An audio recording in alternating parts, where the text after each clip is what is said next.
must not belong to those who slander the Prophet of Islam. The President of the United States went to the United Nations and said that the future, if he's got anything to do with it, will not belong to those who slander a particular religion. You cannot criticize a religion if you're Obama, and that one religion in particular. And of course, the Muslim definition of slandering Islam is to criticize Islam. That was the American president. Joining me now from New York is the managing director of the Discourse Institute, George Igler. He's actually in the UK, coming to North America with a warning that we might just lose our freedom of speech too. Hey, welcome to the show, George. Hello, Ezra. It's a pleasure to be able to speak to you. Now, you come from the United Kingdom, which used to be the mother of these freedoms. John Milton, Areopagitica, the key defense of freedom of speech, and other great moments in free speech, defending Salman Rushdie, at least with police protection. Christopher Hitchens being from the School of Free Speech. What has happened to England to make it move towards the kind of Barack Obama censorship that we're seeing? Well, what we've identified, and one of the reasons why I've decided to come over here to the United States to deliver a message that, like in the way that we sort of delivered the original principles that governed free speech and allowed free speech around the world, we're sort of the test case for the repressions that are happening against free speech, and that's what Discourse, the institute I founded, is engaged in. We're investigating the prosecutions against free speech. Someone gets literally put in prison every week in the UK now for saying the wrong thing on Twitter, for example. And I've come over to the US to warn people over here that that they're headed in the same direction. And I'm generally met with a sort of incredulous response until the last 2 weeks that there's a First Amendment here and that's going to stop everything. And I have to sort of sit people down and relate to them that we had Magna Carta, we had a Bill of Rights of our own, and British people fought the bombs of the Luftwaffe in order to be able to preserve them. And nevertheless, a couple of decades down the road, with the applause of the press, these things were burnt. Yeah. Because it really doesn't matter what the principles are, because they're just pieces of paper. What matters is the extent to which the people whose job it is to defend those freedoms are actually genuinely interested in doing so rather than doing something else. And I think a lot of people's eyes have been opened by the Benghazi incident, that the defender of the free world with a First Amendment issue was faced with his embassy being invaded, the guards killed, the ambassador sodomized and murdered, and the place torched to the ground, and his response was to apologize. Yeah. And we're non-partisan, strictly so. And I don't think John McCain would have done anything different, but I think it's opened people's eyes up to what matters, and that's what our analysis has shown, is a culture, is a climate. And if your climate has 3 specific characteristics, that means your politicians are definitely going to start restricting your free speech. And what are those 3 qualities that would lead us to lose our freedom of speech? The first thing that one can notice is a subtle change in values. What we observe is that the yardstick of the validity of an opinion ceases to become veracity.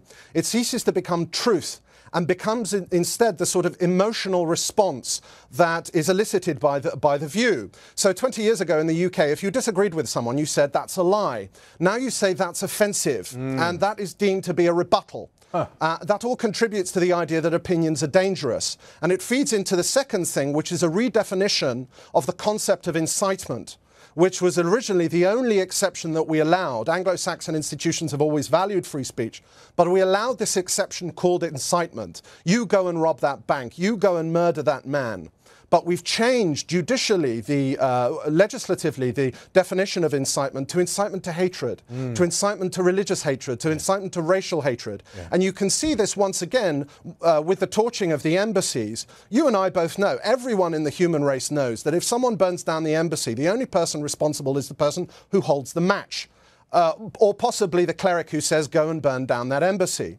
But because we've disentangled this deterministic notion of free will, responsibility starts to become in the direction where the most people are pointing. Huh. And the third and the final quality is something very disturbing that happens to the media. And this is what's very much happened to America in the last 2 weeks. the media starts to become less and less about giving more information, more opinion, more views, and about restricting them. And it starts to have an obsession with people's motives. There was a very instructive interview last week, I think, with one of your favoured guests, Pamela Geller, on CNN about her subway posters. And the fascinating thing was the journalist just asked the same question over and over again. What are your motives? What are your real motives for doing this? I know you're free to do this, but should you? And what all this does is it contributes to a political environment in which politicians start saying, well, what would be the harm? Right. What would be the harm in restricting free speech? Right. Surely free speech is dangerous, and it would be less harm to restrict it. And why I came to America is to tell people that there are horrendous harms that will come down the road if America is not careful. I remember about a year and a half ago when we had on a fella from the UK who was playing a song called Kung Fu Fighting, great music song, and the police literally called him because he had offended some Chinese or Japanese passersby for singing a rock song. And that was just the humorous example. Listen, I went through this myself in Alberta when I published the Danish cartoons of Mohammed. Yes. Now, let me ask you this. I make the case that most journalists, they say they're for freedom of speech so they seem like they're noble and that they have a morally superior job than, say, being a plumber. But when push comes to shove, they actually don't fight for freedom of speech for beliefs they oppose. They support freedom of speech for their own allies, but never for the hard cases, never for the Holocaust deniers, never for people who criticize Islam. To me, the rot starts in the media. Do you disagree? Is the problem somewhere else? No. I do agree with you, but I think that the media are just an apex of a trend in opinion.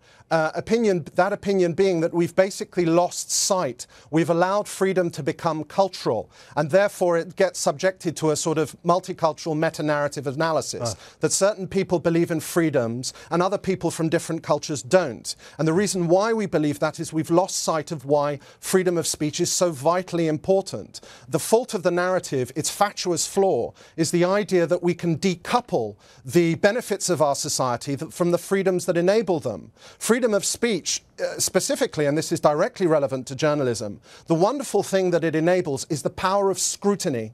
In a truly free society, everyone from the prince to the pauper is subject to that scrutiny. And that's why other places in the world have more corruption, why they have more bribery, why they have more high crimes and misdemeanors. And we have less because you can be scrutinized. George, we got to wrap it up there. But my gosh, I've agreed with every single word you've said. I think you bring a great perception to the problem. And everything you say that's happening in the United Kingdom, I see the roots taking root in Canada and the United States too. You keep up your fight. We'll have you on again. It's a global fight. Thank you, George. Thank you. I look forward to it, Ezra. Take care.